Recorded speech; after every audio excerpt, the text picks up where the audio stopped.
గతంలోకి వెళ్తుంటే వాళ్ళు మీరు చైనా ప్రస్తావన తీసుకొచ్చారు కాబట్టి ఒక ఇష్యూ నేను గుర్తు చేయాలి ఈ డిబేట్ ద్వారా దేశ ప్రజలందరికీ కూడా 2008లో రాజీవ్ గాంధీ ఫౌండేషన్కి Chinese government China communist party donations ఇచ్చింది. అప్పట్లో అదో పెద్ద చర్చ అయింది. కాంగ్రెస్ పార్టీ రాహుల్ గాంధీ గారి సమక్షంలో చైనీస్ కమ్యూనిస్ట్ పార్టీ సిసిపితో ఒక ఎంఓయూ కుదుర్చుకుంది. కాబట్టి ఇది బ్యాక్గ్రౌండ్. ఇది ఇవాళ సంబంధం ఉందండి ఖచ్చితంగా ఉంది. ఏమైనా సంబంధం సార్ మీరు మాట్లాడేటప్పుడు ఇంటర్ఫియర్ అవ్వాలా? రిలేటెడే. ఇప్పుడు ఇవాళ చైనా యొక్క పాత్ర గురించి మీరు ఒక నిమిషం మీకు అవకాశం ఇస్తారు, తర్వాత మాట్లాడండి. మీకు అవకాశం ఇస్తారు, తర్వాత మాట్లాడండి. మీకు అవకాశం ఇచ్చినప్పుడు మాట్లాడండి దయచేసి. ఇప్పుడు ఒక పద్ధతి ప్రకారం డిబేట్ జరుగుతుంది.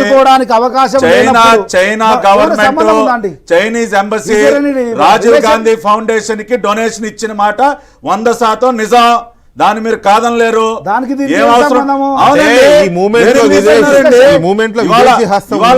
ఇవాళ చైనా పాత్ర గురించి మనం మాట్లాడుకుంటా ఉన్నాం. చైనా పాత్ర గురించి ఇవాళ గారు చైనా పాత్ర గురించి మనం మాట్లాడుకుంటున్నటువంటి నిజాలు గుర్తు చేస్తాం. నిజాలు గుర్తు చేస్తాం. మీ అసలు రంగు బయటపడతాం. మీరు చైనా కమ్యూనిస్ట్ పార్టీ దగ్గర నుంచి డబ్బులు ఎందుకు తీసుకున్నారు? రాజీవ్ గాంధీ ఫౌండేషన్ నిర్వహిస్తున్నారు.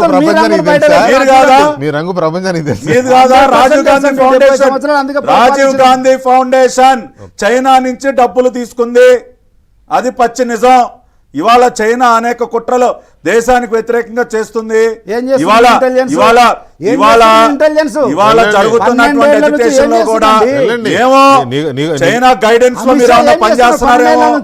చైనీస్ గైడెన్స్ లో చైనా గైడెన్స్ లో కాంగ్రెస్ పార్టీ ఏమన్నా పనిచేసి ఇవాళ అసాంఘిక శక్తుల్ని ఈ ఉద్యమంలోకి జొరబాటు చేసి ఇక్కడ డిస్టర్బెన్సెస్ క్రియేట్ చేసే ప్రయత్నం చేయొచ్చు కదా.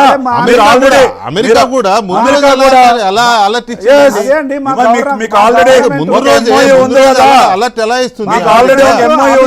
అంటే మన ఇంటెలిజెన్స్ కంటే అమెరికా ఇంటెలిజెన్స్ చాలా స్పీడ్ గా ఉంటుందా?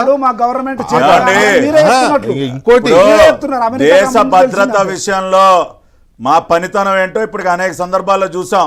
ఇప్పుడు మీ పనితనం ఏంటో ఇవాళ నేను పుల్లారావు గారు మాట్లాడిన దాంతో ఏకీభవిస్తా ఉన్నానండి. ఆయన చాలా కరెక్ట్ గా మాట్లాడారు. ఇప్పుడు ఒక్క నిమిషం వినండి. పుల్లారావు గారు అన్న మాట ఏంటి? ఎస్, ప్రొటెస్ట్ చేసే రైట్ ఉంది, ఎజిటేషన్ చేసుకునే రైట్ కూడా ఉంది.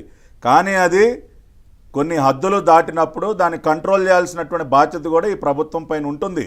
ఇప్పుడు కొన్ని అసాంఘిక శక్తులు ఉద్యమంలోకి జొరబడి మేము వైలెన్స్ చేస్తాం, విధ్వంసం చేస్తాం అంటే ఏ ప్రభుత్వం చూస్తూ కూర్చోదు. ఇండియాకి బంగ్లాదేశ్ కి ఇండియాకి పార్లమెంట్ మీద దాడి చేసిన వాళ్ళని, ఈ దేశ సార్వభౌమత్వాన్ని దాడి చేసిన వాళ్ళని భుజాన్ని వేసుకొని సపోర్ట్ చేసుకుంటా స్లోగన్స్ ఇచ్చే వాళ్ళు ఆ మూమెంట్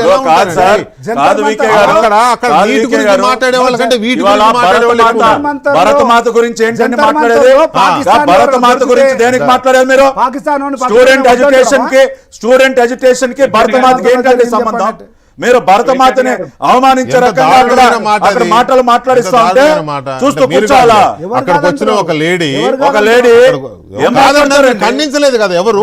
ఖండించారా? మీ పార్టీ మీరంటే సంపద కాకపోవచ్చు, మీ పార్టీ అంత భయంకరమైన మాట. ఒక పాయింట్ చెప్పి ప్రధాన లక్ష్యం కొరకు ముందుకు పోతున్నప్పుడు ఒక పాయింట్ వినండి. మేము ఒకటేనండి, ఎన్డీఏ అలయన్స్ పార్ట్నర్ గా ఒకటే చెప్తా ఉన్నాం. విద్యార్థుల ఈ ఉద్యమాన్ని మేము గౌరవిస్తాం. విద్యార్థులు లేవనెత్తేటటువంటి డిమాండ్స్ పరిష్కారానికి మేము కృషి చేస్తూనే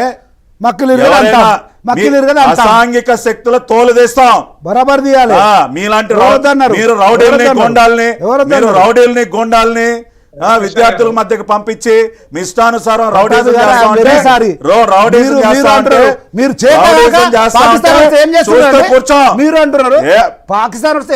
ఆపరేషన్ సింధూర్ మీరు చూడలేదా?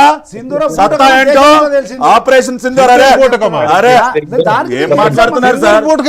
ఏం మాట్లాడుతున్నారు సార్ వీళ్ళు? సరే సింధూరు అదంతా దాని మీద మీకు భిన్నాభిప్రాయం ఉండొచ్చు, కానీ సింధూర్ బూటకం అంటే సైన్యాన్ని అవమానించినట్టు కదా.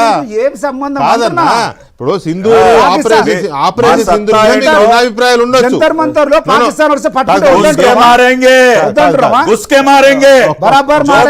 जो भी देश के ऊपर कोई भी हमला करेगा घुस के मारेंगे.